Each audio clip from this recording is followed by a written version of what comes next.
Hello, hello. Jasen Rice here at Lotpop. I'm going to let this kind of build up a little bit. I know we need a little bit of an intro time. In the meantime, too, I'm going to make sure consciously that I try not to scratch my face or anything like that. I've been getting some comments that I'm a little fidgety on camera, but I guess I get a self-prescribed ADD going on. But what I really want to do, I want to start talking about CRMs, a little bit about lead management. My last live video, I believe, went over some basics that I believe people are missing when they're managing leads. But this one has to do with CRMs and inventory. At Lotpop, we go and do inventory calls with our dealerships, either covering new or used, on how to increase gross and volume in both operations. So we do weekly calls with them. And in the meantime, we also help dealers manage their internet processes. Again, my last video gave a little bit of background. I spent from 1997 to 2005 selling cars through the internet, and what process management it took to do that. And so as we're helping dealerships get better with new and used inventory, we're obviously knowing that they're going to be driving more leads in. So it just goes hand in hand that we also help them with those leads that they do get in. And because we work with dealerships a lot on their inventory, I started looking at their leads by inventory, or leads by the cars that they're getting. And it's amazing. Again, and I'm not going to point out any particular CRM, but we work with dealers that have VIN solutions, Reynolds, Dealer Socket, eLeads, multiple CRMs. And it's amazing how these CRMs do not focus on the cars. Again, we're there to sell cars. And so when we look at lead providers, also looking at the cars become more prevalent on why one is performing better than the other, why one lead provider performs better than another. And let me start breaking this down. The most obvious one is going to be, let's say, for new cars. If our new cars closing percentage is struggling, why is that? Which lead provider is causing it? And then if we could break down that lead provider, is it the quality of leads or the people in those leads that's the issue? Is it the provider themselves, or what I'm getting as far as the cars? So here's my point is, let's take new cars, and what percentage of your leads are actually coming with a stock number? Okay, so not a rocket science here, right? So the odds of, if I can increase the amount of leads I get on stock numbers that are actually new cars in my inventory, I should be able to increase my closing percentage. So take, for example, a Ford store. They got Ford. You're going to have Ford leads, and they're coming from third parties. A lot of people might go to Ford.com, build up that perfect car. Maybe they want a F-150 Lariat four-wheel drive crew cab, black on black with a roof, and they're building up their dream car, submitting that. Now, obviously, I get that lead, and 5 other dealers do too, but it doesn't come on a particular car in my inventory. Versus a listing site, something like an Auto Trader, Cars.com, Car Gurus, where the only option I can get is when I get a lead from one of those sites, it's actually, because it's a listing site, a vehicle in my inventory. So once we started tracking that and realizing that, that's one equation that we look at to understand why a lead provider may be performing less effectively as another. So this is the time of year for car shows. And so there's going to be a lot of people that are going to be going to these car shows and submitting leads, or giving the contact information for maybe a free t-shirt, and all of a sudden it's coming in as a lead on a particular car that's so vague. So our closing percentage tends to drop off during the season because we're getting a lot of leads on particular cars that are in an inventory. So I can tell you this, as we're tracking dealerships and the lead providers by percentage of my new car leads with stock numbers, the lead providers, there's some, again, I'm looking at a Ford store right now on the computer here.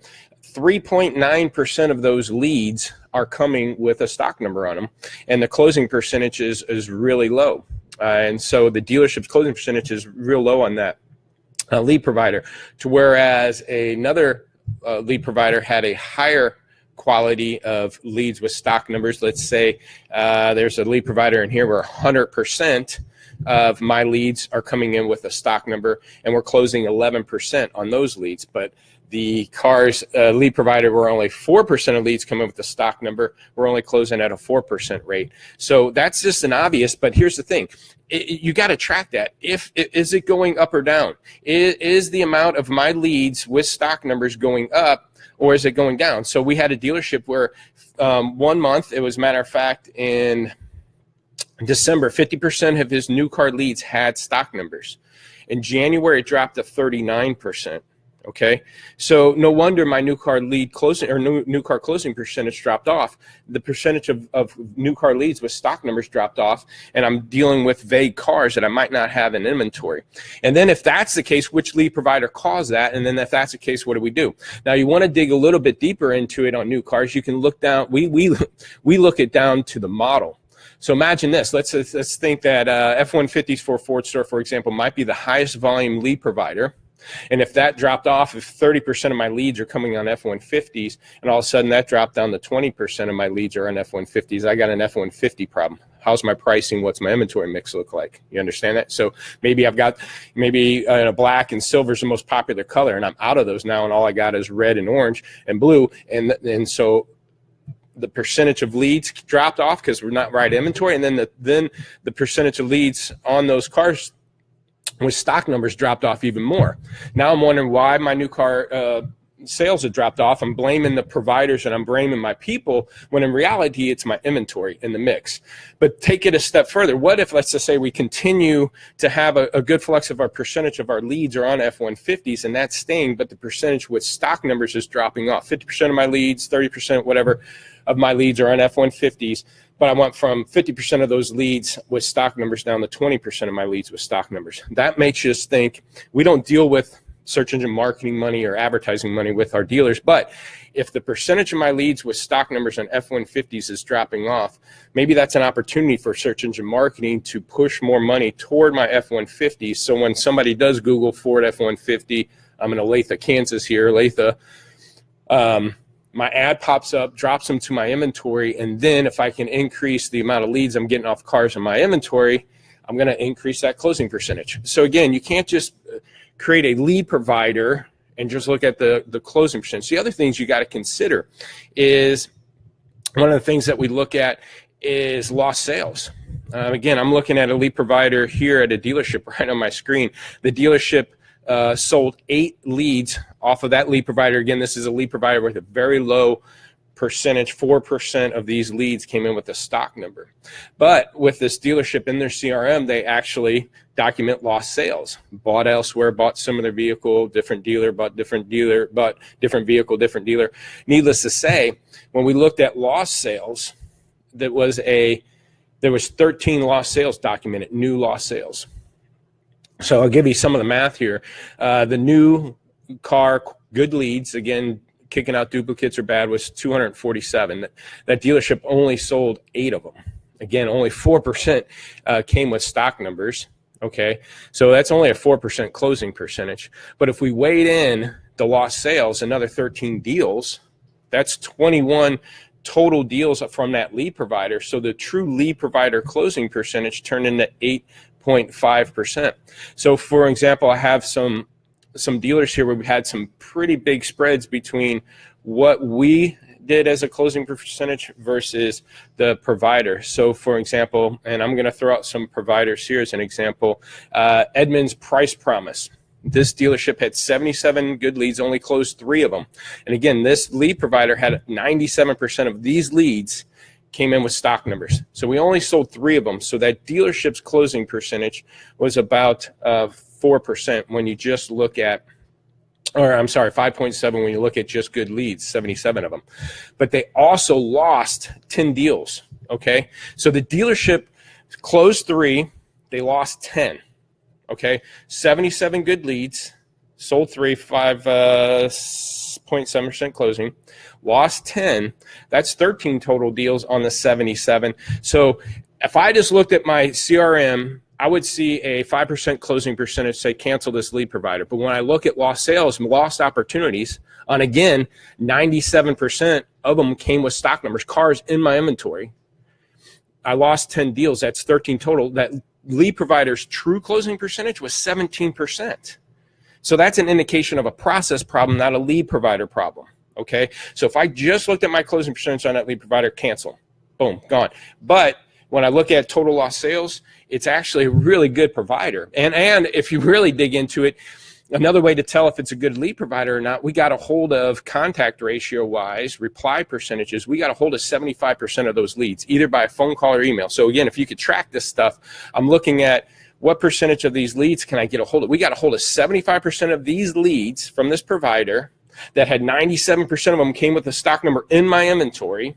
So now I've got a hold of 75% of these leads on cars that are in my inventory, but I only closed 5.7%.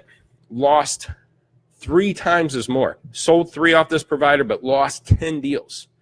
So again, you can't just look at a lead provider by closing percentage, because at the 5.7, I would get rid of, and I'm going to back this up and not put Edmunds on the spot because it actually looks like a good provider. Edmunds Price Promise. Again, that's a listing site. My inventory is listed there. People are picking cars out. It's not the fact that I have the wrong cars or it's a bad provider. I have the right cars. 77 leads. People picked out cars in my inventory, submitted them. If my price was too high, if it was wrong equipment, wrong car, those people would not have submitted a lead on those cars. So I only sold 3, lost 10.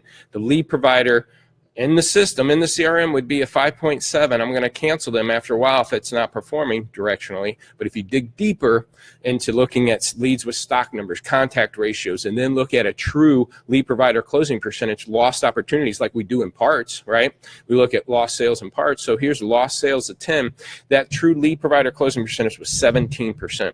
So to me, that's a process problem. Now you want to dig in deeper, you can break it down into people. I'll go into that later. But I just wanted to get this out there because it's the end of the month. Well, February ended yesterday. So today's a day that a lot of internet people are going through their stats and their lead providers, their salespeople, and they're going to judge a lot of these providers and maybe even cancel them based on just looking at a closing percentage in their CRM. But if you actually dig into the cars, what percentage of my leads are new car leads are coming in with stock numbers? And you know what? I was going to wrap this up, but I just started thinking about it again. I forgot to even mention used. I've got another thing that we track in here is used. So think about this. I have independent dealers. We have franchise dealers. We start looking at their leads. I have an independent dealer. We say, let's look at the leads that they've gotten in the last 60 days. And I could show this independent dealer that of his active leads, 40% of those active leads over the last 60 days are on cars that are already sold. So think about that. Now my used car closing percentage is, let's say, 6%, and we're complaining, going, what the heck, we're only selling 6% of our used car internet leads. But if I just got, let's say, vague numbers, 100 leads over the last 60 days on used, just doing this for easy math, but 40% of these leads are already, or 40 of them are on cars that are already sold. They're still active though. That only leaves 60 people that I can actually sell a car to.